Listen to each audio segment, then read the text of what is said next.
मला जेव्हा ही माहिती मिळाली आपल्या माध्यमातून तेव्हा मला वाईट वाटलं की एखादा माणूस कोणी असेल, जरांगे पाटील समाजासाठी लढतात, त्याच्या बाबतीत जर असं कोणी कृत्य करीत असेल त्याचा आम्ही निषेध करतो आणि तिची शेवटचा माणूस त्याच्या पाठीशी कोणी आहे का त्याची पूर्णपणे चौकशी झाली पाहिजे।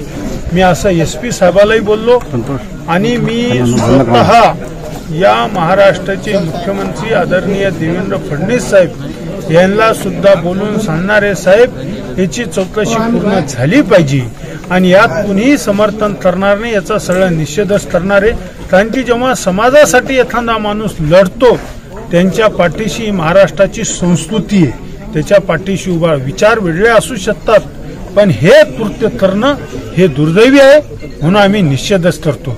म्हणून आम्ही सांगितलं, मी या जिल्ह्याचा आमदार आहे, मी जिल्ह्याचा अध्यक्ष आहे, म्हणजे जालना जिल्ह्यामधला मी आमदार आहे आणि जालना जिल्ह्याचा भाजपचा अध्यक्ष आहे, मी त्यांच्या पाठीशी आहे। आम्ही काही अडीअडचण असेल तर आम्ही आदरणीय मुख्यमंत्री मोदीला बोलणार आणि SP साहेबालाही बोललं, पुन्हा पोलीस बंदोबस्त वाढवून देण्याचं कामही आपण करण्याचं सांगितलं। या ठिकाणी आपण जर बघितलं तर बीडचे जे खासदार आहेत आणि जालन्याचे खासदार यांनी SIT मार्फत चौकशीची मागणी केलेली आहे, याबाबत जरांगे पाटील यांच्याशी तुमचं काही चर्चा झाली का? तुम्ही ऑडिओ क्लिप सुद्धा ऐकली? 100% मी ऑडिओ क्लिप ऐकली, त्याच्यात मी नाव घेणं योग्य ठरणार नाही। पोलीसवाले खूप शेवटला चौकशी करते आणि जे दूध का दूध आणि पाणीचं पाणी झाल्याशिवाय राहणार नाही।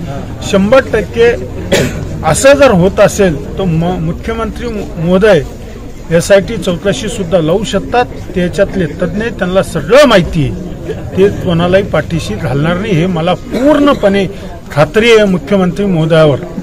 या प्रकरणात धनंजय मुंडे यांचंही नाव समोर येऊ लागलेलं आहे। नाही, ऐकून घ्या, मी कोणाचं नाव घेणार नाही, पोलीसवाल्याला सुद्धा त्या चौकशीत समोर येईल तेव्हा आम्ही त्याचं नाव घेण्याचा प्रश्न। याबाबत मुख्यमंत्री यांच्यासोबत तुम्ही काही चर्चा केली का? मी करणार आहे, मी आता SP साहेबांशी बोललोय आणि आम्ही चौकशीसाठी मी मुख्यमंत्री मोदीला बोलणार। वेळ आली तर अधिवेशनातही सुद्धा हा मुद्दा मांडू आणि हा तडास नेण्याचं काम आम्ही करू। मनोज दादांना J+ सुरक्षा देण्याची मागणी केली जाते। केली, आपण बोलू, आता बंदोबस्त वाढून द्यायचं सांगितलंय, ते होईल ना।